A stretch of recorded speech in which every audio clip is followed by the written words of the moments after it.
Mesdames et messieurs, nous sommes heureux de vous retrouver ce jour pour un nouveau numéro de notre émission Rétro 7 qui accueille ce matin le porte-parole de la dynamique Monseigneur Kodjo, M. Nabouja Bouraïma.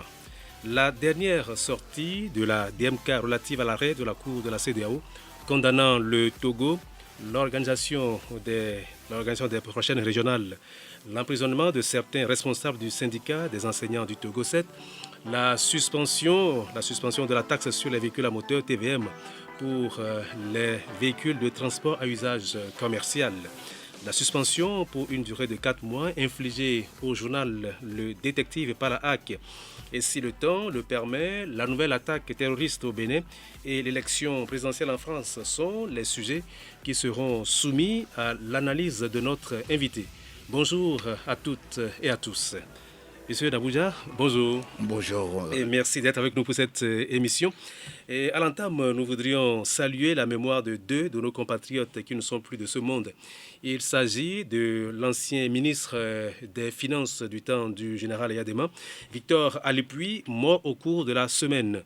Docteur en économie, M. Alipuy était à la tête du groupe de réflexion et d'action pour le dialogue, la démocratie et le développement GRAD. La deuxième personne dont nous déplorons la disparition est John Zodi, journaliste de profession. John Zodi, un homme remarquable par son calme, était le correspondant de l'agence de presse Reuters au Togo. Monsieur Nabouja, est-ce que vous les connaissiez, Monsieur Alipuy et Monsieur Zodi? D'abord, Monsieur Alipuy. Vous allez beaucoup m'excuser, vous savez, même si je n'ai pas eu la chance de le voir physiquement, j'ai entendu parler de lui en bien. Aucun homme n'est parfait, aucune œuvre humaine n'est parfaite. Mais je voudrais juste m'incliner devant sa mémoire et aussi par rapport à tout ce qu'il a pu faire pour le pays. Et je voudrais demander à Dieu Tout-Puissant de lui accorder un repos éternel. Alors, si on vous demandait quel souvenir garderez-vous de M. Alipuy, qu'est-ce que vous direz? De ce que je peux retenir, je sais qu'il avait mis son mouvement qui s'appelait le GRAD. C'est un groupe de réflexion et d'action pour le développement.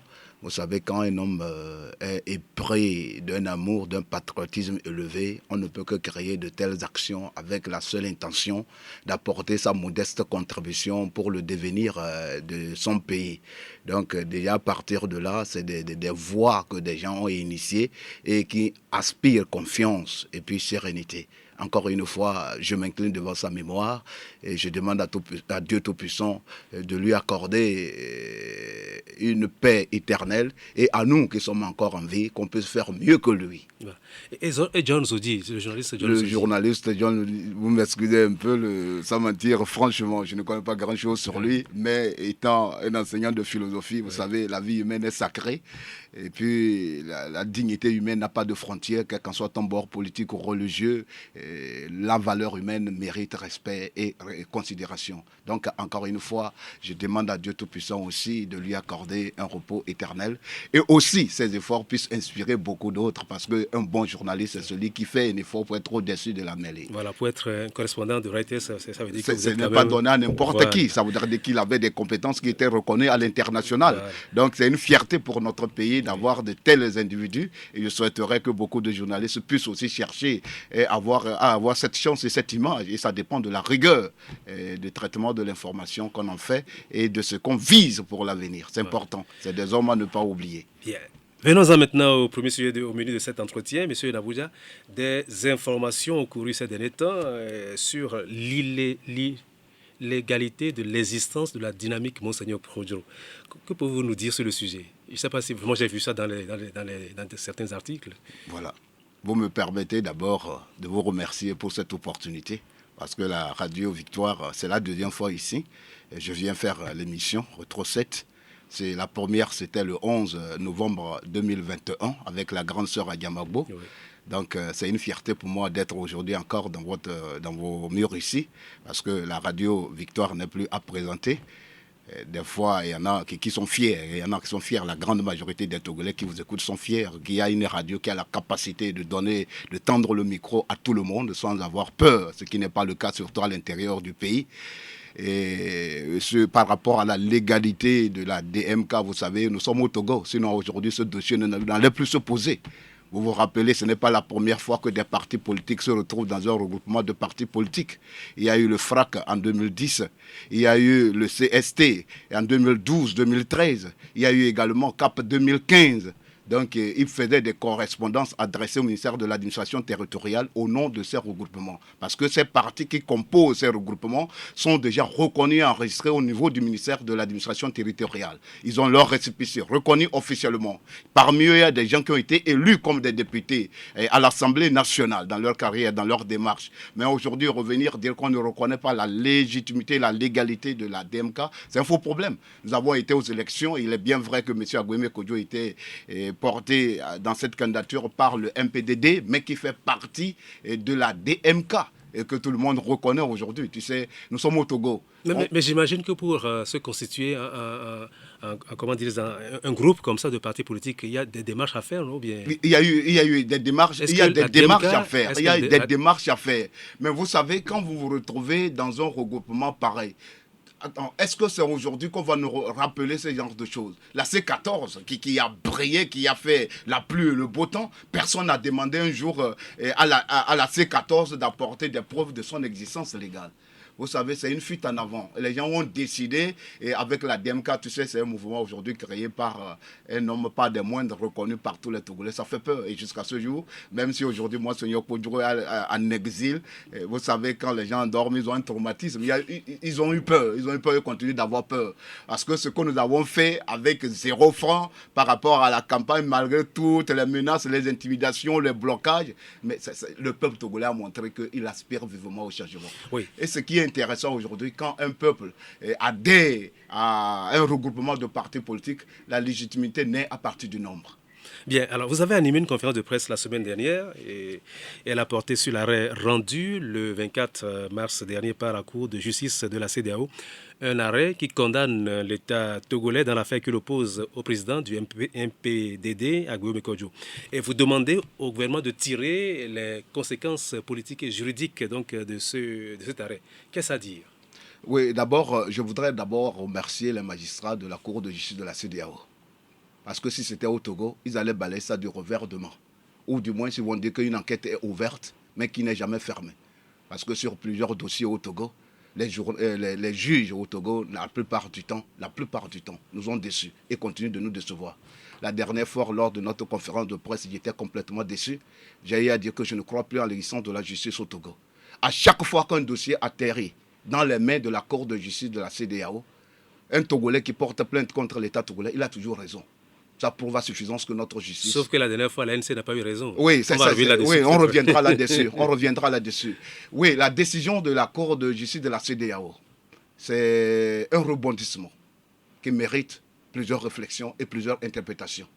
Sur le plan juridique, M. Agouemé Kodjo, aujourd'hui, tout le monde sait où il se trouve. Pour sauver sa vie, a dû fuir.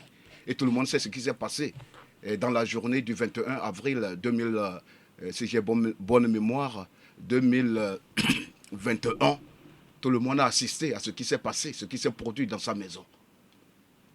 Tout le monde sait ce qui pouvait arriver, comment ils ont été humiliés, lui et sa femme et ses enfants, et beaucoup de proches collaborateurs de la DMK. C'était en 2020. En 2020, vous m'excusez, en 2020.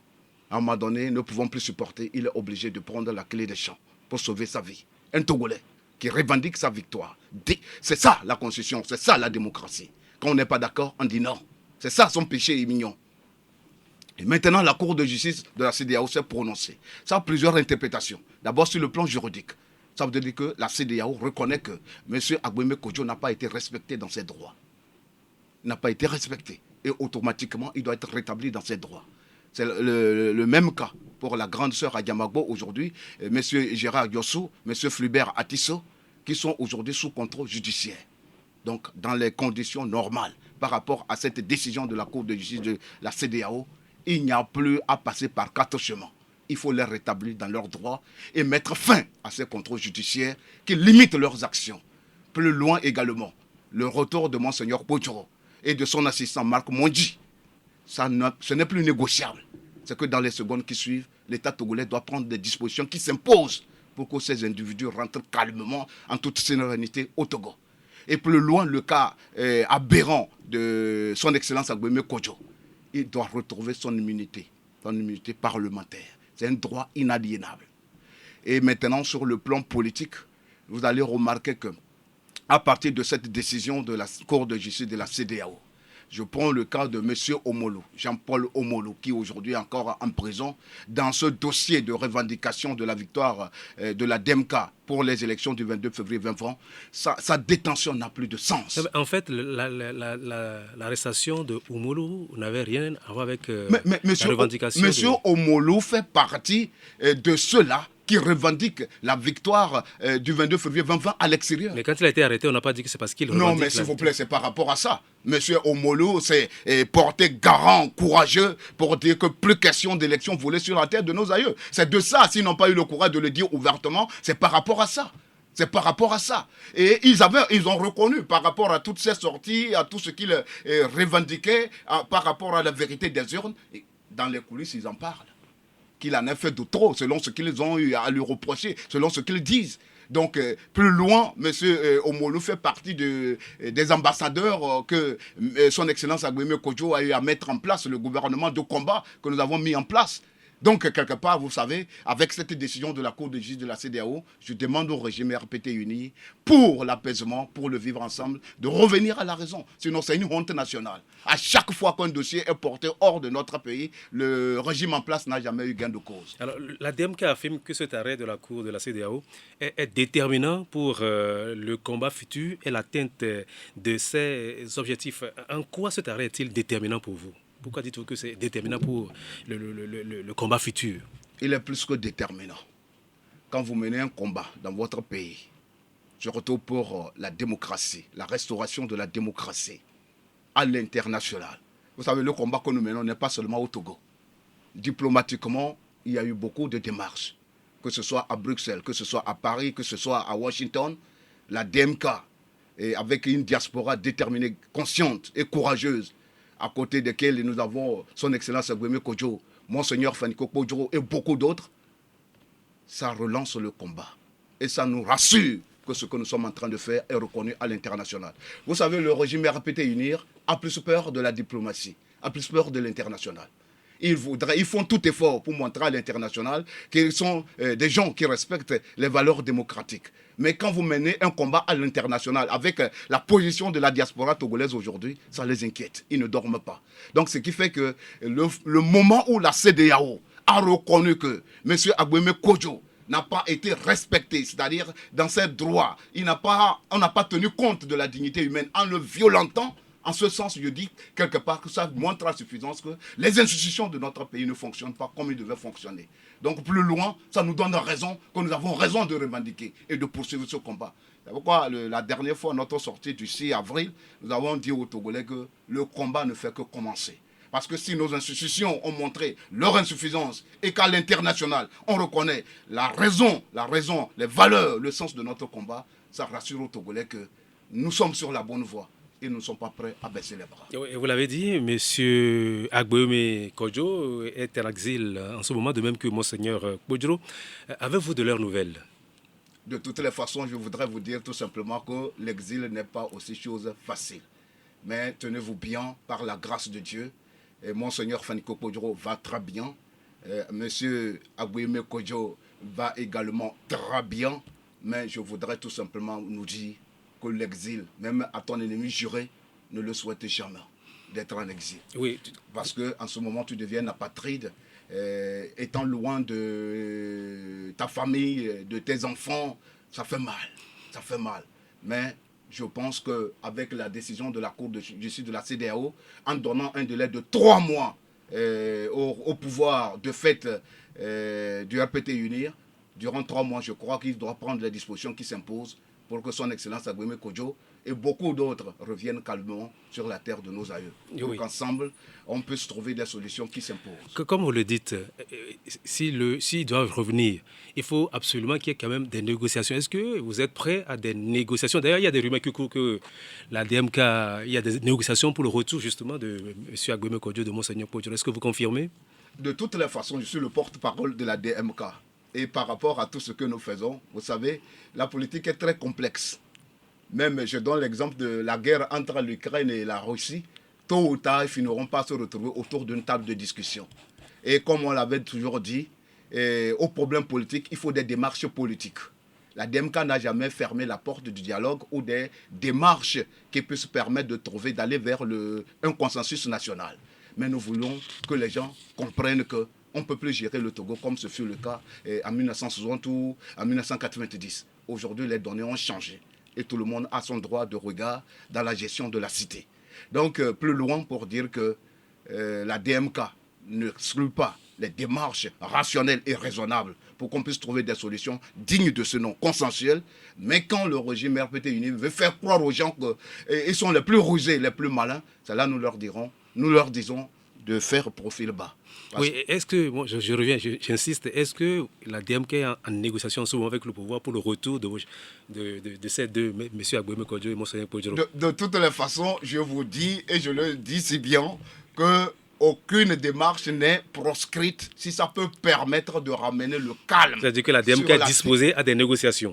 Voilà, pour le moment, je n'ai aucune information qui fait cas que nous sommes en discussion ou dans les démarches pour que son Excellence Agboime Kodjo, Monseigneur Faniko Podjoro, Marc Mondi reviennent sur la terre de nos amis. Est-ce que vous êtes prêt à faire le premier pas ou bien vous attendez que le pouvoir fasse le premier pas? De toutes les façons, ceux qui ont pris les dispositions pour contraindre nos frères et nos sœurs à prendre le chemin de l'exil, en principe, c'est à eux de prendre les dispositions qui s'imposent pour qu'ils reviennent sur la terre de nos amis. S'ils ne le faisaient pas? Je crois que Faure lui-même sait que c'est ce qu'il faut faire.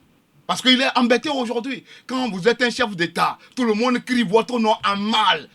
Plus de 90% des Togolais aujourd'hui pleurent. Parce que Agboime Kodjo n'est plus politiquement, après les élections du 22 février. Quel est l'institut de sondage qui a fait cette enquête? Je reviens sur Afrobaromètre. S'il vous plaît, monsieur. Monsieur Dila, j'ai du respect pour les Togolais. Afrobaromètre n'a pas menti. Plus de 85% des Togolais aspirent au changement. Et aujourd'hui, vous ne pouvez pas me dire que vous êtes satisfait des conditions de vie des Togolais. Si vous, au moins, vous trouvez à manger, retournez dans votre village natal. Vous verrez que sur plus de 90% des Togolais, c'est la bannière et la croix. La misère totale. Faure n'est pas fier. Je sais que Faure n'est pas fier. Il n'est pas heureux. La preuve, il a choisi le silence. Ce n'est pas normal. Ce n'est pas normal. Il doit prendre les dispositions qui s'imposent pour aller chercher Agboime Kodjo. Agboime Kodjo, politiquement, après les élections du 22 février, n'est plus un enfant. Il n'est plus un enfant. Il n'est plus abadiné. Il incarne une grande partie du peuple. Et tout le monde a vu ce qui s'est passé le 22 février 2020. Du jamais vu. Plus de 70% des Togolais sont allés voter. Ce n'est pas pour conduire le statu quo, mais c'est pour voter pour le changement. Et plus loin, vous me permettez, je vais plus loin, où on reviendra là-dessus. Je voudrais leur faire comprendre que les données ont changé. Bien. Moi, je ne voudrais pas qu'on revienne encore sur les élections. Non, voilà, c'est important, c'est important. Je suis le porte-parole. Parce que si on commence, je ne sais pas, si on ouvre cette boîte en Pandore, maintenant, je ne sais pas jusqu'où ça va nous amener. C'est notre préoccupation première. Voilà. Qu'une solution idoine soit trouvée par rapport à ce contentieux. Mais dites-moi, est-ce que vous n'êtes pas prêt à tourner la page? Parce que ça fait quand même 2 ans déjà que cette élection a eu lieu.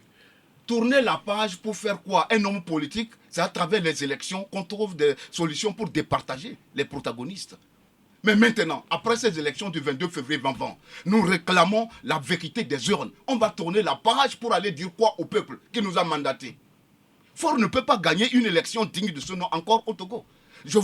Après les sondages d'Afrobaromètre, 85% des Togolais aspirent au changement. Ce n'est pas les sondages d'Afrobaromètre qui... S'il vous plaît, avec le soulèvement populaire du peuple dans les rues en 2017, en 2018, venir nous dire que Faure a gagné aux élections au Togo à plus de 70%, s'il vous plaît. Même le plus dupe, le plus naïf dans ce pays ne peut pas croire. Bien, alors... Ne peut pas croire. Et plus loin, je voudrais vous dire une chose. Ils ont inversé les résultats et ça les rattrape. Si nous tenons compte des sondages... Oui, votre preuve, la preuve qu'ils ont inversé les résultats. D'abord, la preuve. Je prends d'abord appui sur les sondages d'Afrobaromètre. 85% des Togolais aspirent au changement. Vous m'excusez. Maintenant, attendez s'il vous plaît, monsieur Abo, permettez-moi. Okay, d'accord, allez-y. 85% des Togolais aspirent au changement. Maintenant, on revient dire que Faure a gagné à 72, quelque chose %. Ça veut dire automatiquement. On prend les 85% des Togolais qui aspirent au changement, on attribue au statu quo, au régime RPT uni. Et maintenant, les 15% qui continuent de soutenir malgré eux le RPT uni, on attribue ça à l'opposition. On peut aspirer au changement et être dans les deux camps. On peut trouver ceux qui aspirent au changement tant dans l'opposition que dans le parti au pouvoir. Dans le parti au Ça ne pouvoir, veut pas dire que les 87% qui aspirent au changement sont tous de l'opposition. même dans le parti au pouvoir, il y a des gens qui veulent aujourd'hui le changement. Et oui, et donc peut-être, donc parmi ces gens-là, ceux qui aspirent au changement, ils ont continué de faire confiance à leur chef, à leur champion. Non, quel chef? Ils font confiance à qui? Mais Faure qui dit que c'est une minorité des Togolais qui s'est accaparé des biens du pays. En démocratie, quand un président tient de tels propos, moi je suis dans la minorité et dans la majorité. Ceux-là qui sont lésés, abandonnés, qui n'ont pas d'avenir. Et je vais aller encore voter pour quelqu'un qui est à l'origine de ma misère. C'est ce qu'on veut nous faire croire. Monsieur Delabo, j'ai du respect pour les Togolais. Ayons pitié de ce peuple.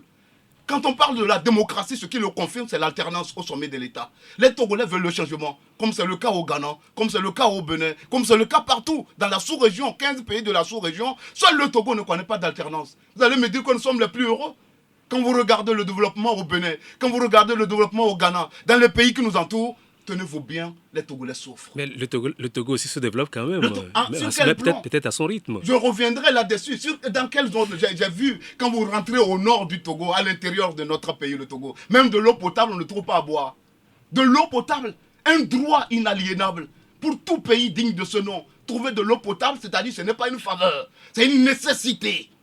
Alors, la preuve que le gouvernement ne vous attend pas, c'est que le gouvernement travaille à l'organisation prochaine des premières élections régionales au Togo. C'est dans cette perspective qu'un avant-projet de loi portant modification de la loi 2012-002 du 29 mai 2012 portant code électoral a été examiné il n'y a pas longtemps et en Conseil des ministres. Et les membres de la nouvelle CENI ont été élus et ils ont déjà prêté serment. Et vous, à la DMK, vous demandez que tout cela soit arrêté afin de repenser le processus de décentralisation. Alors, quel est votre problème avec le processus de décentralisation en cours en ce moment au Togo ? Je voudrais, vous me permettez de faire d'abord un feedback sur les démarches entreprises par le régime RPT uni. Premièrement, ils sont partis de ce qu'ils ont appelé la CNAP, la concertation nationale des acteurs politiques, oui, où ils ont invité de façon émiettée certains partis politiques. Dans les critères, c'était ceux qui avaient participé de toutes les façons, aux élections. Avons dit que nous ne pouvons pas aller à une discussion du moment où il n'y a pas sur la table de discussion le dossier sur le contentieux électoral. C'est sur ce point qu'ils ont balayé du revers de main cette revendication.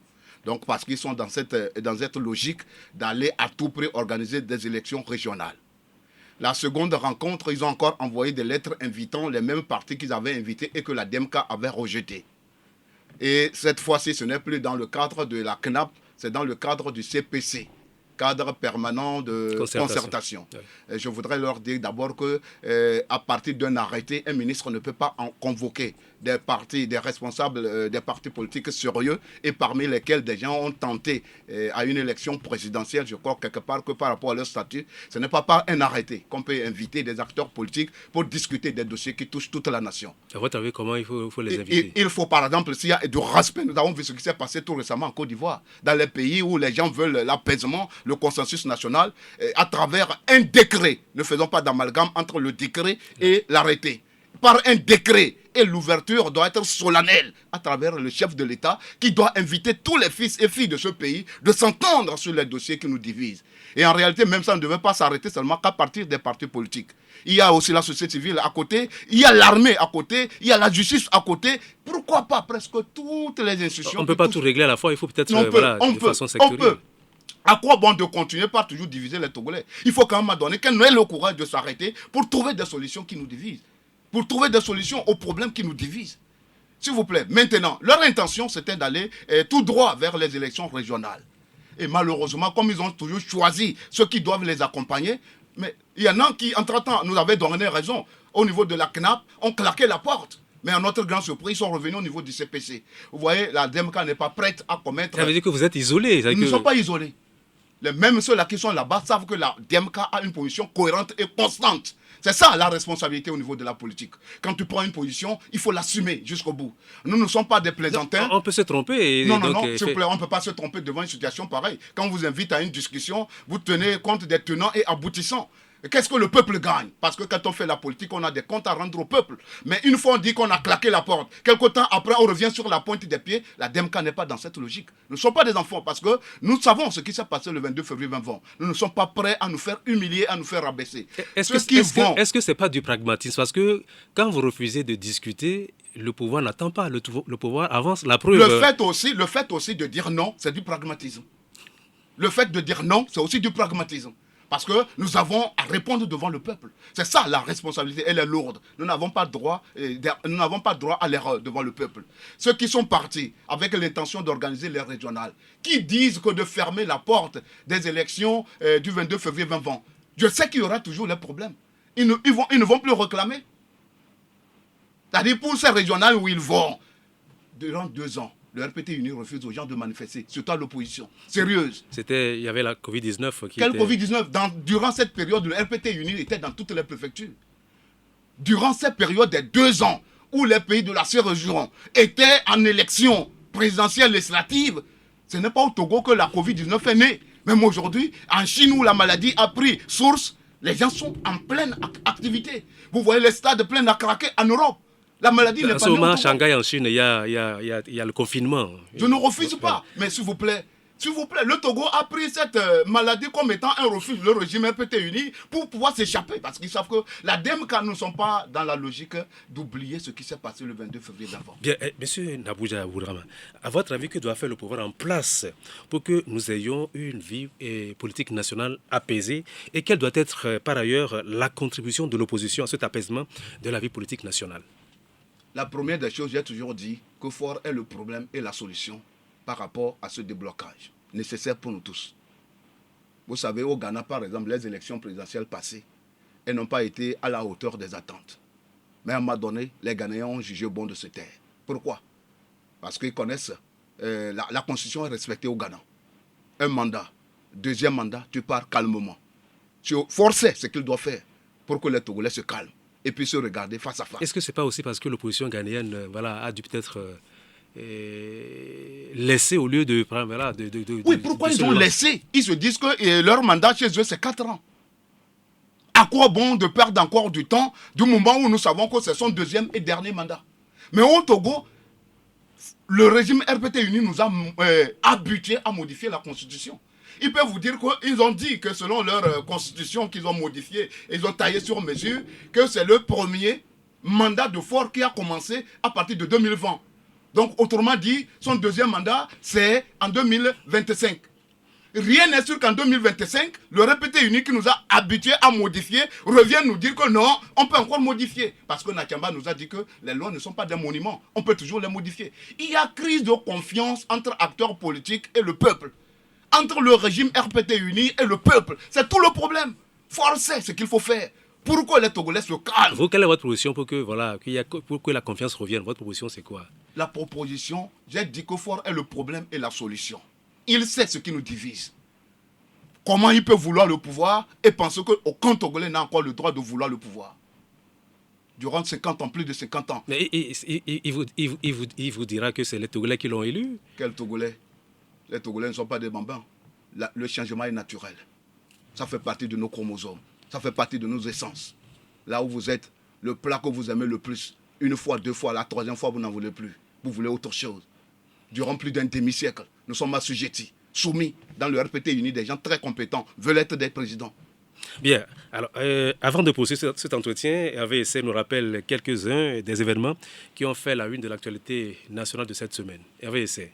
Le gouvernement a tenu en fin de semaine dernière un séminaire gouvernemental à Kara dans la préfecture de la Kosa sous la houlette du chef de l'État Faure Gnassingbé. Occasion pour les membres du gouvernement de faire le bilan sur les avancées des projets du gouvernement et les actions futures. Après le séminaire, le gouvernement s'est retrouvé à Mandjouri dans le Kpendial pour un conseil des ministres. 6e séance plénière à l'Assemblée nationale ce mardi. Au cœur des discussions, la loi relative à la police des étrangers en République togolaise. Ce projet de loi offre la possibilité à tout voyageur de faire toutes les formalités de séjour au Togo en ligne. Christian Trémois, ministre des Droits de l'Homme chargé des relations avec les institutions. Ce texte important rénove et innove le cadre juridique lié à l'entrée, au séjour, à la circulation des étrangers sur le territoire togolais. Il est attendu de son application qu'il facilite les procédures d'obtention de visas et de cartes de séjour dans notre pays, renforce l'attractivité de notre pays pour les investisseurs investisseurs, les touristes, mais également créer les conditions d'une sécurisation de tous nos compatriotes et de ceux qui vivent au Togo. Suite à l'incendie qui a frappé le marché de Hanoukope dans la nuit du dimanche 10 avril, une délégation ministérielle s'est rendue sur le lieu. Objectif, constater les dégâts et apporter son soutien au nom du gouvernement aux revendeuses qui ont perdu leurs marchandises. Mais avant les ministres, le maire de Golfe 4, Jean-Pierre Fabre, s'était lui aussi rendu sur les lieux du sinistre afin de témoigner sa compassion aux victimes. La suspension des taxes sur les véhicules à moteur pour les véhicules de transport à usage commercial est effective depuis lundi à Lomé. Pour le gouvernement, cette suspension de la TVM vise à atténuer l'impact de l'inflation constatée sur les activités de transport des marchandises et des personnes. La Cour de la CEDEAO a rejeté le 22 mars dernier la requête du président national de l'Alliance nationale pour le changement ANC suite à une plainte sur, je cite, l'illégalité de la Cour constitutionnelle et celle de la candidature de Faure Gnassingbé dans le cadre de la présidentielle de 2020. Dans son délibéré, la Cour a estimé que le requérant n'a pas apporté une preuve de préjudice direct et personnel subi du fait de la composition de la dite Cour constitutionnelle. Au cours d'une conférence de presse mercredi à Lomé, l'ANC dit ne pas être convaincue par l'argument avancé pour rejeter sa requête. Jean-Pierre Fabre. Elle a dit qu'elle est compétente pour juger de la requête, de la saisie, mais elle dit aussi que la requête est irrecevable parce que le requérant Jean-Pierre Fabre n'a pas produit la preuve de ce qu'il est directement et personnellement victime de la situation. Ce dont je m'étonne, parce que en dehors de ma personne, toutes les populations togolaises sont victimes de la situation, y compris moi-même. Nous sommes surpris par la décision de la Cour de justice de la CEDEAO. Le parti UNIR, Union pour la République, a 10 ans depuis le 14 avril 2022. UNIR, 10 ans d'engagement au service des populations, tel est le thème de cette célébration. Pour marquer l'événement, une messe a été dite au Centre culturel associatif d'Agbonou pour rendre grâce à Dieu pour le chemin parcouru et confier à la protection divine le président du parti et la nation tout entière. Pour Charles Kondi-Agba, le responsable des sages d'UNIR, la volonté d'ouverture du parti est contrariée par l'attitude de certains opposants. Dans tous les pays, il doit exister une opposition crédible qui lutte et qui corrige. Nous sommes dans le parti UNIR où nous pratiquons la vérité. Il serait vain de nous tromper que pendant ces 10 ans, tout a été calme, tout a été rose. Ce ne fut pas le cas. La situation difficile dans laquelle notre parti est, l'opposition n'est pas organisée au point de nous critiquer de façon constructive et nous aider à faire mieux. Alors ne nous endormons pas sur le laurier. Il nous faut renforcer les acquis, poursuivre la consolidation et l'élargissement des bases du parti, entretenir la formation des militants. Le bimensuel Le Détective est suspendu pour 4 mois par la Haute Autorité de l'Audiovisuel et de la Communication HAC pour avoir publié un article intitulé « Dossier spécial GOV7 vers le chaos, plongé dans la nébuleuse des Médicounou, argent, sexe, enrichissement illicite, corruption, maraboutage, enquête au cœur d'un mécanisme et de ses maîtresses qui prennent en otage le marché d'Adi-Dogomé ». Pour la HAC, le directeur de publication de ce journal n'a pu apporter les preuves des faits allégués. Les leaders du 7 syndicat des enseignants du Togo, quand on reprend avec ce dossier, les leaders donc du syndicat des enseignants du Togo 7 arrêtés en fin de semaine passée sont déposés en prison. Comme vous le savez, de nouvelles perturbations sont enregistrées dans le secteur de l'éducation. Avant d'aborder l'arrestation des syndicalistes, dites-moi, M. Nabouja, vous êtes enseignant. En tant qu'enseignant, quelles sont, de votre point de vue, les causes des remous récurrents dans le secteur de l'éducation, les causes de ces remous récurrents? J'ai d'abord une pensée, les mots me manquent. Quand je me rappelle qu'à l'instant T, mon collègue Toyou est en prison, quand Kossikan est en prison, quand Bahia Minan est en prison, vous savez, franchement, les mots me manquent parce que moi-même, j'ai fait la prison. J'ai fait la prison dans l'histoire des incendies des marchés en tant que professeur de philosophie.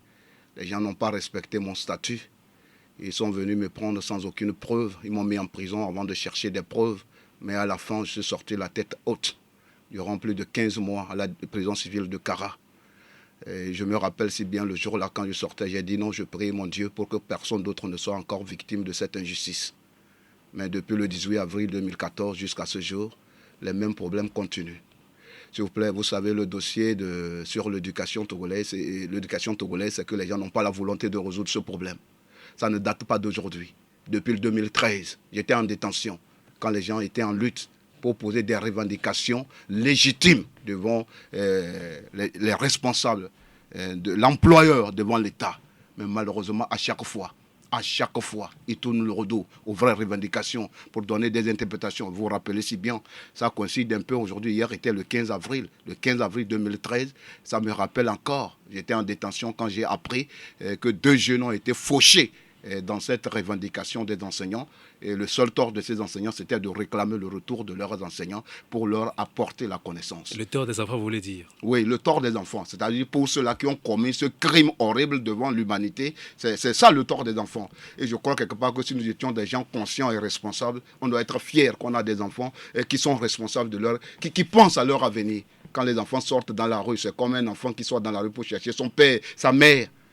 Et malheureusement, les balles assassines tombent sur eux. Jusqu'à ce jour, on n'a pas reconnu les auteurs de ce crime crapuleux.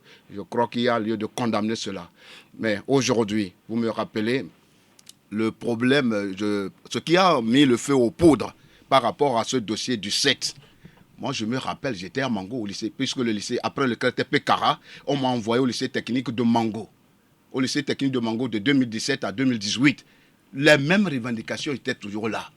Et si j'ai bonne mémoire, le 19 avril 2018, le gouvernement et le syndicat, en ce moment qui était vraiment en vogue, c'était la CZ, la coordination des syndicats des enseignants du Togo. Ils se sont entendus sur ce qu'ils ont appelé le protocole d'accord. Tenez-vous bien, nous n'étions pas d'accord.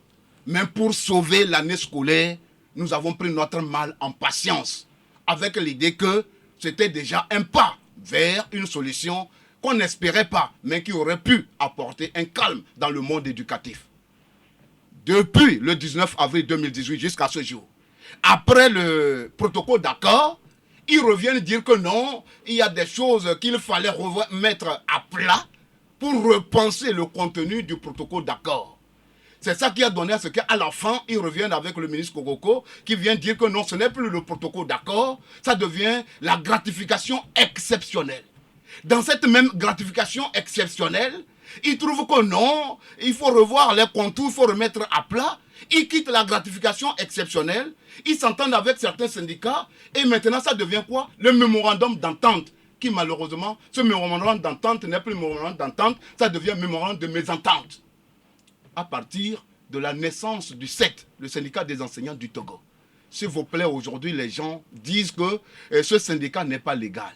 En quoi le syndicat n'est pas légal? On va arriver à cette... En quoi ce syndicat n'est pas légal? Et je voudrais vous demander, monsieur Nabouja, certains quand même de nos compatriotes estiment que les enseignants exagèrent en créant sans cesse de nouveaux syndicats afin de remettre en cause des accords trouvés par le gouvernement avec d'autres syndicats. L'exemple récent, vous l'avez abordé, est le mémorandum d'entente que le pouvoir a conclu avec plusieurs syndicats et d'autres partenaires de l'éducation. Alors, qu'est-ce qu'il faut? À qui la faute? Est-ce que ce n'est pas aussi la faute des enseignants qui animent les syndicats? Est-ce que ce n'est pas la faute aussi des syndicats? Si, voilà, comment est-ce que vous expliquez Nous sommes arrivés à un constat amer. Aujourd'hui, le problème, il faut le dire. Il y a syndicat dans syndicat. Pourquoi, entre-temps, certains syndicats qui avaient pris à bras le corps le dossier des enseignants, du jour au lendemain, sont devenus sourds-muets?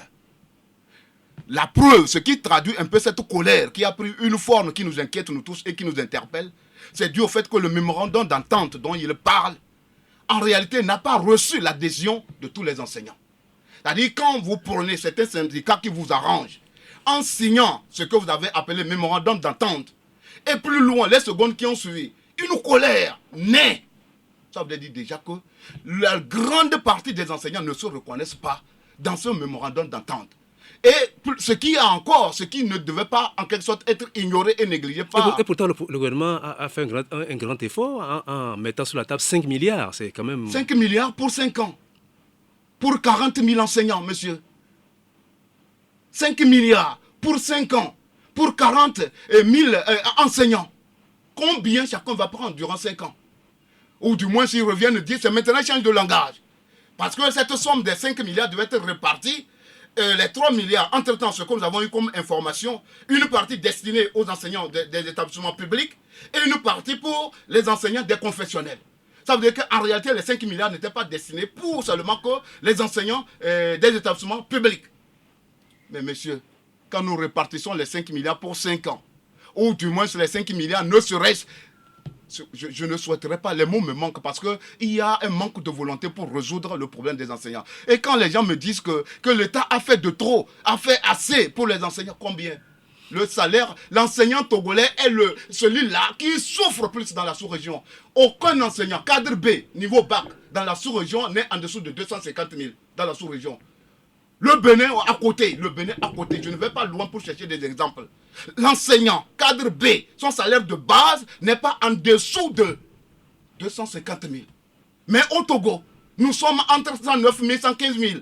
S'il vous plaît. Est-ce que vous comprenez que certains Togolais disent... Oui, justement, est-ce que vous comprenez que certains Togolais disent qu'il n'y a pas que les enseignants, il y a aussi les autres corps de métier qui ont les mêmes problèmes que... Pour une population de 8 millions d'individus, nous avons au moins 60 000 fonctionnaires. Sur aujourd'hui, il y avait une volonté de part et d'autre pour permettre à ces 8 millions de Togolais de bénéficier, c'est de doubler ou de tripler le salaire des fonctionnaires togolais. Et à partir de là, ça va impacter positivement sur nos populations à la base. S'il vous plaît, la seule solution qui vaille et qui puisse permettre la consommation, c'est qu'au moins les 60 000 fonctionnaires, qu'on double, qu'on triple leur salaire, et à partir de là, ça va impacter positivement. Donc si la DMK vient au pouvoir, c'est ce que vous allez faire? C'est la moindre des choses. C'est la moindre des choses. Le Togo a de l'argent. Vous me permettez de donner cet exemple. Si un seul individu a pu détourner 500 milliards au Togo, parce qu'après l'inspection générale, après les investigations, ils ont dit que ce n'est pas 500 milliards qui ont été détournés, c'est au moins 494 milliards. S'il vous plaît, quand je fais les calculs, si entre-temps il y avait la volonté de la part du gouvernement, de l'employeur, s'il prenait au moins, parce qu'on a revendiqué beaucoup de choses, la prime sur la mutation, la prime sur l'éloignement, si entre-temps, de façon globale, on prenait 60 000 qu'on donne parce que nous disons que les temps sont durs, 60 000 pour chaque enseignant à la fin du mois, pour 40 000 enseignants, nous avons au moins, on va dépenser 2 milliards 400 millions par mois. 2 milliards. Vous me permettez, je reviens.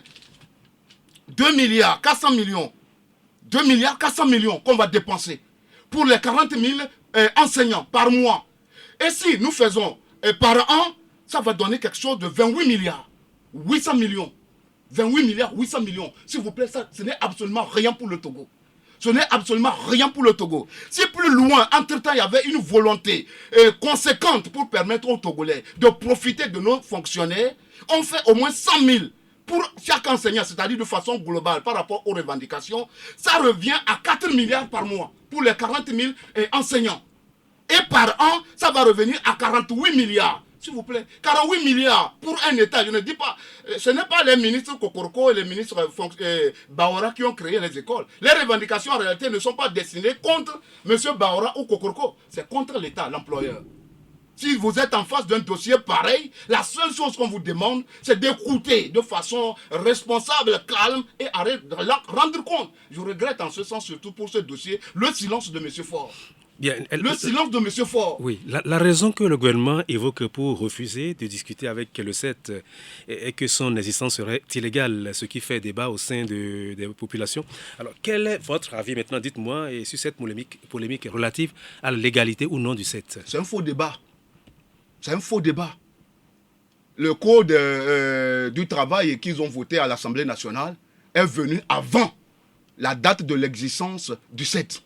Donc, en réalité, c'est eux qui nous ont fait savoir... Est venu avant ou après? Est venu après. Leur code du travail est venu après la naissance du CET. Donc, automatiquement, la loi n'est pas rétroactive. Plus loin même, quand vous êtes dans un regroupement, en tant que des fonctionnaires, même dans un autre domaine, quand des hommes se mettent ensemble, même s'ils n'ont pas de tests qui régissent leur démarche, une fois qu'ils se mobilisent pour revendiquer un certain nombre de choses, même ça leur donne la légitimité. Parce qu'à un moment donné, quand plusieurs personnes se mettent ensemble dans un domaine donné, même s'ils n'ont pas encore eu un test qui, en quelque sorte, régit leur organisation, on a obligation de les écouter. Mais aujourd'hui, ce qui est vraiment frappant et bizarre, quand dans notre constitution, quand 500 000 Togolais, en quelque sorte, constituent une pétition pour demander la démission d'un chef de l'État, par exemple, ça conduit à quoi? À un référendum. Jusque-là, ça donne par rapport au nombre, la légitimité naît à partir du nombre. je donne parce que notre constitution est en quelque sorte une photocopie légalisée de ce qui se passe, de ce qui s'est fait au niveau de la France. Les gilets jaunes en France n'ont pas eu de test pour poser des revendications sur toute l'étendue du territoire français. Mais à la fin, ils ont été reçus par les autorités compétentes de la France. S'il vous plaît, vous permettez de faire cette parenthèse pour dire aux gens que le 7 est dans une logique légitime et légale. Et cela est dû au fait que quand vous promettez sans jamais respecter, c'est qu'à un moment donné, vous êtes en train de provoquer un lion qui dort. C'est ça le problème. C'est ça le problème. Qu'est-ce que la loi prévoit? Quand une autorité de l'État prend l'engagement de résoudre un problème, ne le fait pas à plus de 3 fois, qu'est-ce que la loi prévoit? Sinon, nos amis qui sont aujourd'hui en prison n'allaient pas être en prison. La grève n'est pas un métier. C'est quand on prend des engagements sans les respecter, c'est ça qui provoque la colère. Bien, on aurait pu ne rien donner à ces enseignants et aujourd'hui on devait trouver un calme apparent par rapport à ce problème. La DMK demande, s'agissant de ce dossier, demande notamment au gouvernement de libérer les élèves arrêtés et gardés, je ne sais pas où en est ce dossier en ce moment, s'ils sont toujours en prison, de rapporter la décision de renvoi des enseignants du corps de l'enseignement et d'engager des discussions sérieuses et franches avec le CET et avec tous les acteurs du secteur de l'éducation. Alors, vos demandes n'ont pas été exaucées. Au contraire, nous le disions un peu plus tôt, des responsables du CET qui seraient poursuivis pour incitation des élèves à la révolte et complicité sont devenus des pensionnaires de la prison civile de Lomé. Alors, j'imagine que l'enseignant et l'opposant que vous êtes, l'opposant au régime que vous êtes, est déçu, n'est-ce pas? Mon frère, même à ton ennemi juré, ne lui souhaite jamais la prison. Surtout quand c'est un innocent. Quand un innocent, à cause de ses idées, à cause de ses opinions, se retrouve en prison. Aujourd'hui, le combat que nous menons, même si c'est un homme du RPT UNIR, nous allons le défendre. Force à la loi. C'est vous qui dites qu'ils sont des innocents. Moi, j'ai fait. Pour le pouvoir, ils sont des innocents. Si entre-temps, gouverner, c'est prévoir. Si depuis 2018, le problème s'est posé même en 2013, où j'avais fait la digression montrant comment ça a conduit à l'assassinat des enfants à Dapaon. Depuis 2013. Et le problème est toujours d'actualité. Les revendications que le CET pose aujourd'hui ne datent pas d'aujourd'hui. Ça fait partie des réformes de 1975, s'il vous plaît. Des réformes de 1975, on n'invente rien. Surtout la prime de logement. Un agent de l'État n'a rien comme prime de logement. Un agent de l'État n'a rien. C'est ton argent. L'État a vu en toi des compétences. Tu as fait appel. Je peux construire, j'ai construit à Kara, mais aujourd'hui je me retrouve à Lomé. C'est avec mes propres frais que je vais me loger. On peut construire à Lomé, se retrouver à Dapaon, c'est avec tes propres frais. Et vice versa. Dans l'enseignement, les gens subissent deux affectations par an, dans la même année scolaire. Kwasi Khan qui est aujourd'hui en prison, si vous lui approchez votre micro, il vous dira. Bien, alors nous allons à présent écouter le secrétaire général du CET, Maougne Gankoku, qui se prononce sur la légalité de son syndicat et sur l'arrestation de ses camarades.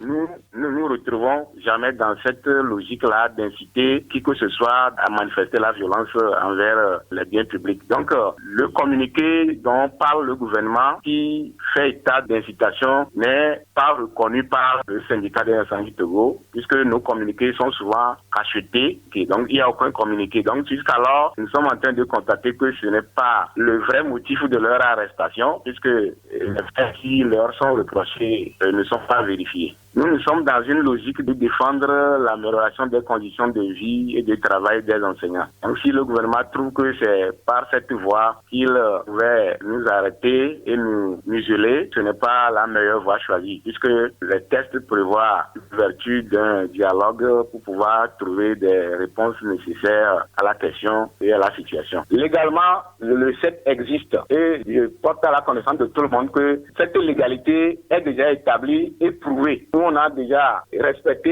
toutes les étapes de création de notre syndicat et nous ne serons souffrir d'aucune illégalité. Donc, comme ils l'ont dit à l'article 10 du Code du travail sur lequel nous sommes nés, pour que le dossier de déclaration de naissance soit déposé en 4 exemplaires à la mairie ou à la préfecture. Donc, nous étions nés sous le code là avant qu'eux ne changent le code à partir du 18 juin. Donc, la loi qui est sortie le 18 juin ne peut pas rétroagir sur l'acte que nous avons posé avant le test. Les lois disposent pour l'avenir. Donc, on ne peut pas nous attribuer et nous forcer maintenant à venir renaître sous un autre code quand bien même nous sommes déjà enregistrés au niveau de la mairie de Golfe 2. Retour au studio pour la suite de cet entretien avec le porte-parole de la dynamique Monseigneur Podjoro, M. Nabouja Bouraïma. Pour clore ce dossier, dites-nous, que doit-on faire pour en finir durablement avec les perturbations récurrentes dans le secteur de l'éducation? C'est notre préoccupation première. Je suis un enseignant de philosophie, mais aujourd'hui je suis au bureau. Aujourd'hui, 146 enseignants me rejoignent. Hier, j'étais seul, je criais partout pour qu'on me rétablisse dans mes droits, que ce soit un détachement ou que ce soit une mise à disposition. Et ça violait les tests, les dispositions. Quand vous prenez l'article 89 du Code du travail, si c'est un détachement, c'est par rapport de façon consensuelle. On ne vous détache pas parce qu'il faut vous détacher. C'est de façon consensuelle avec votre ministère et le ministère dans lequel on vous envoie, en tenant compte de vos compétences. Si c'est une mise en disposition selon l'article 102 du Code pénal, ça tient compte de la durée, une mise en disposition. Et ça tient compte de tes compétences, de tes profils. Nos amis, les 146 enseignants, qui ont déjà une expérience sur le terrain, que les enfants réclament à tue-tête sur le terrain, je crois quelque part que ce n'est pas la solution. Et ce qui est marrant dans cette histoire... Oui, c'est quoi la solution? La solution est là. C'est de revenir et de façon calme et apaisée pour qu'ensemble, on mette l'enseignant togolais à la place qu'il faut. Je crois que ce qui se passe aujourd'hui, c'est qu'on ne reconnaît pas l'importance de l'enseignant pour le devenir de notre nation. Quelqu'un qui réclame. Les meilleurs enseignants, c'est eux qu'on met qui réclament. Les meilleurs enseignants, c'est eux qui réclament. Et c'est eux aujourd'hui qu'on met à la disposition du ministère de la fonction publique qui viendront s'asseoir comme moi. Moi, je fais 4 ans assis dans le bureau, comme un orphelin, comme un apatride. Je suis un professeur de philo. Je n'ai aucune compétence dans le bureau. C'est ça qui arrive à nos amis. 146 enseignants. Où va-t-on les trouver? J'apprends qu'on est en train de prendre des EV, des enseignants volontaires. J'apprends qu'on prend des étudiants. Ce n'est pas parce que tu as le bac, tu as la licence, tu as la maîtrise, que tu es forcément un enseignant. L'enseignement, c'est la pédagogie. C'est un art, c'est une science. Et des gens qui ont déjà l'expérience, c'est eux qu'on envoie au bureau. Je crois que ce soit le ministre Kogoko, et je voudrais lui dire aussi une chose. Les propos qu'il tient, ces propos ne sont pas de nature à calmer les choses. Quand on est ministre, ça veut dire qu'on n'est pas au-dessus de tout le monde. Il y a une loi qui régente un État. Que j'ai les missiles, et je vais j'ai rafalé les directeurs, j'ai pointé les missiles à partir du fleuve Oti. Un ministre qui dit ça, si c'est Nabouja qui avait dit ça, par un moment, je serais encore en prison. Mais comme aujourd'hui, la justice togolaise, 2 poids, 2 mesures. Et vous avez écouté également, vous me permettez cette parenthèse, les propos du ministre Tiédé, qui montrent que les frères Moba, Gangan, Tchokossi, les Savanes, sont dans la fonction publique par favoritisme. Je tiens à lui dire que ça ne se dit pas. S'il vous plaît, monsieur le journaliste, vous me permettez. Parce qu'à un moment donné, ce qu'ils font, qu'on ne dit rien, si c'est un opposant qui le disait, si c'est un syndicaliste qui le disait, les secondes qui suivent seraient déjà en prison. Apparemment, je pense à nos frères qui sont en prison parce qu'ils ont tenu des propos. Mais maintenant, la solution est là. Ils connaissent le problème. L'enseignant togolais n'a pas de salaire. Quand ils brandissent qu'on a un statut exceptionnel par rapport aux autres catégories de la fonction publique, je leur dis que c'est des titres seulement qu'on a inventés. Nous méritons plus que ce qu'ils nous donnent. Mais l'enseignant togolais a un salaire. Quel salaire, monsieur? J'ai dit que dans la sous-région, aucun enseignant dans la sous-région, à part le togolais, n'est en dessous de 250 000. Niveau bac. Tandis que le maîtrisard, moi j'ai commencé en 2010, le 4 janvier 2010, avec 103 000 maîtrises. Cadre A1, ils brandissent ça, ils disent ça, ça sonne bien. Que cadre A1, 103 000 en 2010. Mais aujourd'hui, c'est 150 000. À peine 47 000 qu'ils ont augmenté. La licence, 130 000. L'enseignant ivoirien, vous me permettez de donner cet exemple, au secondaire, est à 511 000 niveau maîtrise. 511 000 comme salaire de base. Le Togolais, toute sa carrière n'atteindra jamais ça avec ma maîtrise. L'enseignant ivoirien avec niveau bac est à 390 000 quand le Togolais tourne entre 100 et 915 000. Le salaire est où? Est-ce que les salaires ne sont pas fonction aussi des possibilités des pays? La tonne de ciment en Côte d'Ivoire tourne autour de 60 000. Tandis que la tonne de ciment au Togo est à 81 000. La communication au Togo coûte plus cher que plus que dans les autres pays de la sous-région. Aujourd'hui, le transport, aujourd'hui, le logement. Justement, nous allons aborder le sujet sur le transport. Le gouvernement a annoncé lundi dernier la suspension de la taxe sur les véhicules à moteur TVM. Cela ne concerne que les véhicules de transport de marchandises et de personnes à usage commercial. Avant de vous donner la parole sur le sujet, voici ce qu'en pensent certains de nos compatriotes cédant au du actu sur la TVM réalisé par Radio Victoire mercredi dernier. La TVM là, est-ce que c'est par mois qu'on paie la TVM ou bien par an? Des fois, il faut être cohérent envers soi-même. Parce que nous sommes dans le 4e mois et la TVM est presque payée par les conducteurs. Ce qui est payé par an, et vous avez déjà ramassé ça, vous nous dites maintenant que vous avez suspendu ça, qu'ils sachent que les Togolais aussi réfléchissent, que les Togolais aussi ont été à l'école. Un tien vaut mieux que deux tu en auras. Il faut remercier le président de la République. Les deux responsables sont des femmes. C'est elles qui doivent aider le président pour que la vie chère diminue. Ça veut dire que s'ils ont diminué, ils écoutent. C'est tout notre président. C'est nous qui l'avons voté. La taxe là, c'est pas seulement pour les commerçants et ceux qui ont des voitures. Ils n'ont qu'à réécouter et diminuer. Supprimer même pour les personnels. Il est très tôt pour mesurer l'impact de cette mesure sur la vie des Togolais, mais je voudrais vraiment saluer cette mesure. C'est une mesure qui soulage et je remercie le gouvernement pour cela. Maintenant, le gouvernement parlait d'une batterie de mesures. Quand on parle de batterie de mesures, ça veut dire que c'est pas une seule mesure. Chaque chose en son temps, ça viendra. On ne peut pas du jour au lendemain prendre plusieurs mesures à la fois. Ce que le gouvernement nous donne pour le moment, contentons-nous en attendant que d'autres mesures n'arrivent. J'encourage le gouvernement vivement à aller dans cette voie. C'est une preuve que ceux qui nous gouvernent sont à l'écoute de la population et qu'ils savent ce qui se passe. Le carburant, c'est ce que le gouvernement doit choisir pour réduire la vie chère. Parce que tout le monde tire le gaz de son côté. Le gouvernement sait que dans ces BM là, il ne va pas trop perdre. C'est ça le problème. Donc, si le gouvernement n'a pas augmenté le carburant et à la TPM, vous allez voir que beaucoup ne vont pas parler. Il a déjà au moins un mois, ils ne vont pas faire taxi ni les gens. Donc, il gagne quoi dedans? Quelqu'un qui est à vélo là. Donc, il va gagner quoi dedans? Mais si c'est 500 francs, par exemple, de litre, vous allez gagner 100 francs dans votre poche, non? Je suis étonné d'entendre certains dire que c'est des mesures à saluer. Au Togo, nous sommes combien? La population togolaise, nous sommes combien? Et la TVM qui dit qu'ils suspendent là. Combien de Togolais possèdent des véhicules au Togo? Si le gouvernement veut faire quelque chose, il n'a qu'à le faire pour tout le monde. Vous venez de suivre certains Togolais s'exprimer sur la suspension de la TVM pour certaines catégories de véhicules. Alors, quel est, votre avis sur cette mesure que le gouvernement dit avoir pris pour atténuer les effets de la hausse des prix des produits pétroliers? S'il vous plaît, il y a parmi les intervenants quelqu'un qui a dit que nous ne sommes plus des enfants, nous sommes à l'heure de l'information. Avant, c'était Radio Cara, Radio Lomé et la TVT seule. Ils utilisaient pour faire le lavage de cerveau. Aujourd'hui, nous sommes dans un monde ouvert. Et comme les gens le disent si bien, nous sommes dans un village planétaire. Quel impact que nous avons? Nous ne sentons rien. Le lait pic, je vous donne un exemple, est aujourd'hui à 500, ailleurs même à 525. L'huile de 25 litres dans les bidons jaunes est aujourd'hui à 30 000. Le bol d'haricots est au-delà de 2500. Quand vous prenez le maïs qui est autour de 1200, c'est de ça il s'agit. C'est de ça, il faut prendre des mesures qui s'imposent et qui vont rester dans le temps et dans l'espace. Tout ce qu'ils prennent, combien de Togolais disposent de leurs véhicules? Combien de Togolais? S'il vous plaît, ce que nous sommes en train de dire ici dans votre studio, faites un tour, sortez, allez à l'intérieur du pays. Vous allez voir ce qui se passe, la misère a pris des proportions inquiétantes. Les Togolais ne trouvent même plus à manger une seule fois dans la journée. Il y a des gens, c'est-à-dire par manque de moyens, sont obligés.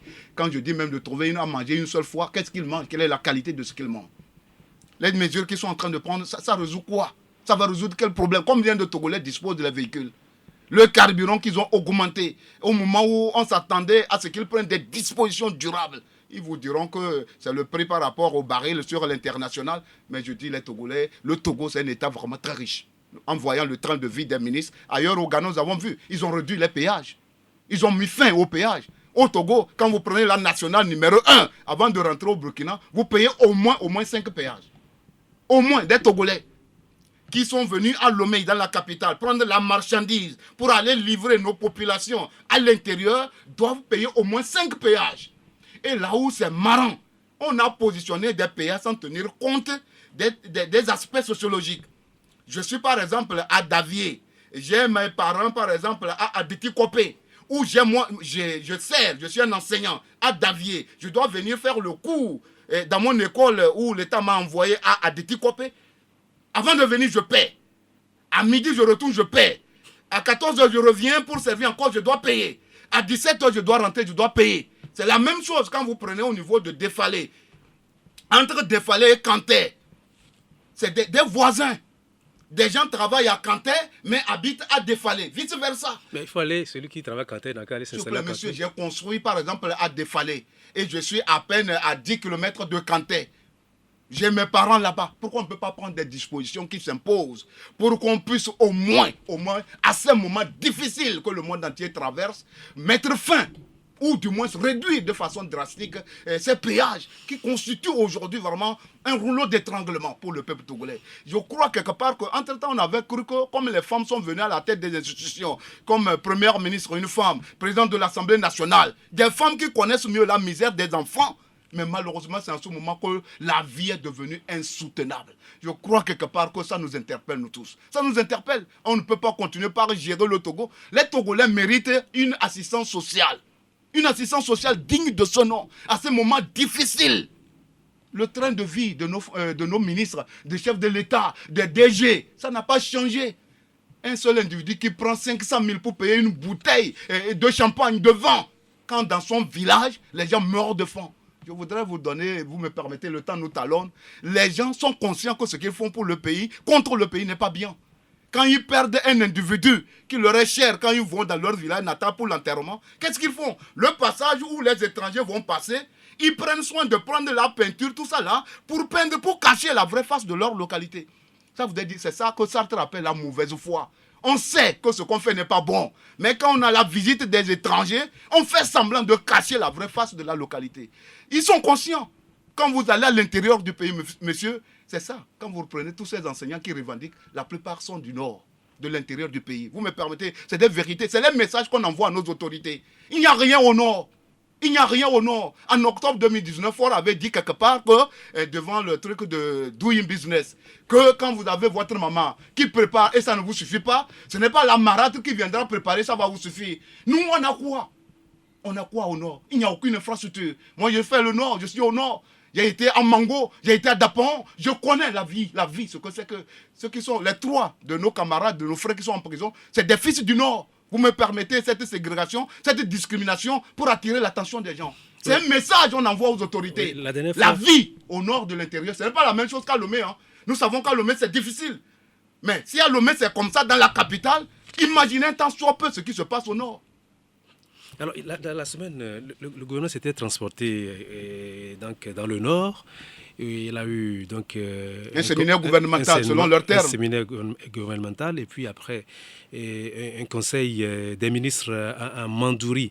Alors, un mot sur ce choix-là, est-ce que ce n'est pas une façon de s'intéresser aux problèmes des populations de cette localité, de témoigner une certaine proximité avec ces populations? S'il vous plaît, aujourd'hui, nous avons combien de préfectures au Togo? Quand ils sont allés à Gando pour le séminaire du gouvernement, ils sont restés où?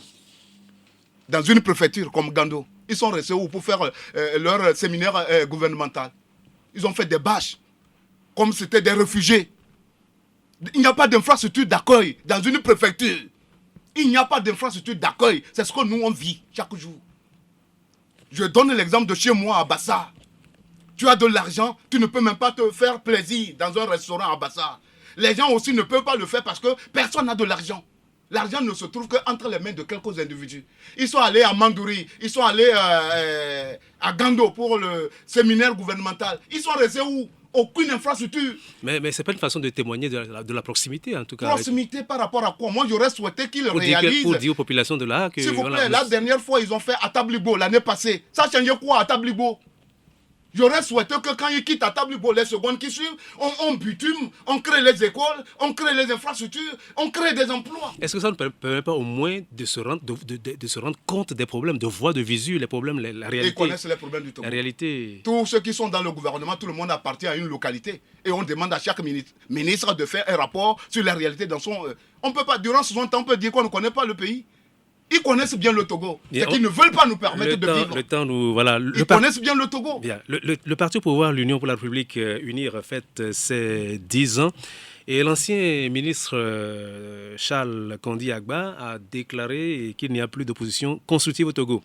Alors comment accueillez-vous cette pierre lancée dans le jardin de l'opposition? De toutes les façons, il a manqué de se taire. Et M. Charles Agba, j'ai un profond respect pour lui. C'est un grand frère. Mais je voudrais lui dire, par rapport à son statut de professeur, de voir les choses de façon pragmatique, de façon concrète. l'opposition togolaise, il dit qu'elle n'est plus constructive. C'est une opposition, nous sommes une opposition responsable malgré tout ce que nous subissons. Nous ne voulons pas la violence sur la tête de nos aïeux. Monsieur Charles Agba, si aujourd'hui on l'interdit d'aller à Kara, est-ce qu'il va accepter? C'est ce que nous avons subi. Dans les journées du 24-25 avril 2021, on nous a refusé, la délégation de la DMK, d'aller à Kara. On nous a empêché de tenir une conférence de presse, l'activité élémentaire d'un parti politique à Sogodé. Nous avons été poursuivis à Bassar comme des assassins, des criminels. À la fin, à 23h, on nous a refusé, on était à 10 km de Kara, de refuser d'aller à Kara. On a reboussé chemin à 23h dans la nuit. Et quelles sont les raisons qu'on vous a données? On nous a dit qu'on n'a pas le droit de faire une activité politique à l'intérieur du pays sans l'autorisation du préfet. Pourtant, une conférence de presse, unir chaque jour que Dieu fait, organise toutes les manifestations possibles. Je ne sais pas si c'est auprès de Dieu qu'il prend les autorisations ou comment. Monsieur Charles Agba n'a qu'à savoir que nous souffrons. Mais qu'il sache que la roue de l'histoire tourne. On ne leur souhaite pas ce que nous on subit. Aujourd'hui, Agbeme Kodjo est où? Si Agbeme Kodjo était au pays, au moins je pouvais comprendre ce qu'il dit. Tiki Achadam est où? Akila Esoboko est où? Pour ne citer que cela. Quand il parle qu'il n'y a pas d'opposition constructive, quelles sont les dispositions qu'un régime en place comme le RPT uni prend pour permettre aux gens de vaquer librement à leurs occupations? Les gens sont en prison quand ils disent comment ils veulent. Si nous ne sommes pas courageux, moi qui vous parle aujourd'hui, je serai aujourd'hui en exil, comme beaucoup de Togolais. S'il vous plaît, c'est-à-dire quand on ne peut pas avoir une compassion à l'égard de quelqu'un qui souffre, n'utilise pas des termes qui blessent. Et je voudrais lui dire ceci. S'il a eu le courage, je vous renvoie à tenir les propos, la déclaration qu'il a eu à faire devant la dépouille mortelle de feu Abbas Bonfo Akara lors de son enterrement. Il a eu à dire, je reprends ces mots, tandis qu'il était président de l'Assemblée nationale, le destin a voulu qu'il devienne, qu'il assume les lourdes charges de président de transition. Abbas Bonfo n'était pas le président de l'Assemblée nationale quand il a été pris comme étant, comment l'appelle-t-on, le président qui devait assumer la transition. Il n'était pas le président de l'Assemblée nationale. Il était le premier vice-président. Et donc, il était le premier vice. Il a été fait président. Il n'était pas le premier vice. Qui était le premier vice? Le président de l'Assemblée nationale, c'était Nakamba d'alors. Mais quand il dit qu'il était président de l'Assemblée nationale, il n'était pas, Abbas Bonfo n'était pas président de l'Assemblée nationale. S'il vous plaît, je ne souhaite pas utiliser le mot mensonge. Quand une autorité de son rang n'a pas pu devant un mort, la mémoire d'un individu, dire la vérité, donc ça ne m'étonne pas ces propos. Je vous envoie à rechercher la déclaration de M. Charles Agba à Kabou devant la dépouille mortelle de feu Abbas Bonfo et vous comprendrez que ces propos ne nous étonnent pas. Ne nous étonne pas. Il a eu à dire une fois que chez lui, à Bassar, tout le monde mange à sa faim. Mais à Bassar, il y a quoi? Dans tout le Togo, il y a quoi? Aucune entreprise de l'État à Bassar. À part les enseignants, quelques médecins, il n'y a rien. Nos populations sont abandonnées. La preuve aujourd'hui, Bassar n'a même plus de ministre dans le gouvernement RPT uni. 10 cantons, l'une des préfectures qui contribue, surtout sur le plan agricole, pour la survie de nos populations. Bassar n'a plus de ministre dans le gouvernement actuel de Fort. C'est ça qui devait l'interpeller. C'est ça la dignité de l'homme. Le Bassar attendait de lui plus que ça. À Kabou, il n'y a pas d'hôpital. Pourtant, il fut le ministre de la Santé. Il n'y a pas d'hôpital. On aurait pu sauver un feu Abbas Bonfo à Bassar s'il y avait l'hôpital. On aurait pu sauver l'ancien ministre Kofi Panou à Bassar. C'est à Kabou, il a fait la crise. Le temps de le transporter à Kara, il a trépassé en chemin. C'est de ça qu'il s'agit. Si l'opposition n'est pas constructive, qu'est-ce qu'eux font pour construire le pays? Tout est lié à leur manière de voir le monde. Ils refusent la contradiction. Ils refusent la contradiction. Pourtant, comme le dit si bien Hegel, la contradiction n'est ni scandaleuse ni immorale. Elle est tout simplement naturelle. Aucun monde ne peut évoluer sans contradiction. La preuve, Uni fait 54 ans au pouvoir. Regardez l'état du Togo. Regardez chez Agba. Je n'en dis pas plus. Qu'ils revoient son comportement, qu'ils revoient leur langage et qu'ils sachent pourquoi l'opposition souffre. Bien, nous allons passer à autre chose. Le bimensuel Le Détective est suspendu pour une durée de 4 mois à compter du 11 avril 2022 suite à la publication d'un article dans sa parution du 23 mars au 5 avril 2022. Le confrère est accusé de diffamation de caractère et dénonciation calomnieuse. Selon la HAC, le directeur de publication de ce bimensuel n'a pu faire la preuve de la véracité des faits relatés dans sa parution, qu'il n'a présenté ni preuve ni argument professionnel permettant d'étayer les affirmations contenues dans son article. Une réaction à cette cette mesure-là qui frappe le détective. Le détective, je compatis à ce qui leur arrive. Mais ça ne m'étonne pas. Ce n'est pas la première fois qu'un organe de presse subit de telles sanctions, surtout quand tu es proche des opprimés, des faibles, ou surtout quand tu fais une analyse objective de la situation au pays. Depuis quand le mensonge est puni au Togo?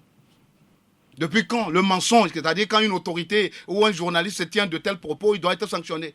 Quand on te sanctionne, c'est que tu fais du bon travail au Togo. Mais quand tu es du côté du régime, on ne te dit rien. Je vous donne un exemple, les propos de M. Trimoa par rapport à l'hôpital Saint-Pellegrini. Il a dit en juillet 2020, le Togo aura son premier hôpital de référence. Jusqu'à ce jour, une autorité de l'État, un ministre de son État, qui tient de tels propos, les secondes qui suivent, un homme malade, tu lui promets un sérum, tu n'amènes pas. À un moment donné, tu es puni par la loi. Les gens ont tenu plus que ça de tels propos, ont écrit plus que ça. Ils se sont retrouvés en prison. Nous, au niveau de la DMK, la grande sœur à Diamagbo, M. Guira Diossou a été arrêté parce qu'on nous disait qu'on a vu des documents chez eux sur lesquels c'est écrit plan A, plan B, plan C. Les secondes qui suivent, c'est la prison. S'il vous plaît, je demande aux responsables, premiers responsables de la presse détective de se calmer. C'est la face visible du gouvernement RPT uni. Non, mais oui, on est d'accord qu'on aurait aimé que cette suspension ne tombe pas sur le confrère. Mais si des articles qui sont publiés, on estime que les articles ne sont pas fondés, il y a quand même un problème, non? S'il vous plaît, quand entre-temps la HAC a fait appel, elle a interpellé, ils ont discuté. Les gens dans le régime font des presses plus que ça, ils disent plus que ça. La dernière fois, j'ai vu des gens qui ont fait circuler des choses sur la DMK, faisant un rapprochement entre M. Agbeme Kodjo et la grande sœur Nadou de la STT. S'il vous plaît, il y a des gens, nous connaissons ceux qui sont derrière.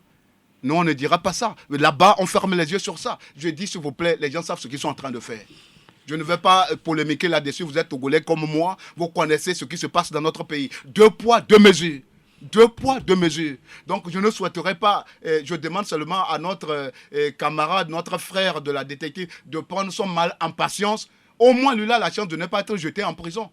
Je fais allusion à l'histoire de Ferdinand Ité, à notre camarade Feu Joël Lega, paix à son âme. J'ai du respect pour ce monsieur, mais malheureusement, il est parti au moment où on avait encore besoin de lui. Donc, lui, il a la chance au moins d'être à la maison. Je pense que durant les 4 mois, il va prendre son mal en patience. C'est notre pays. C'est ça, notre pays.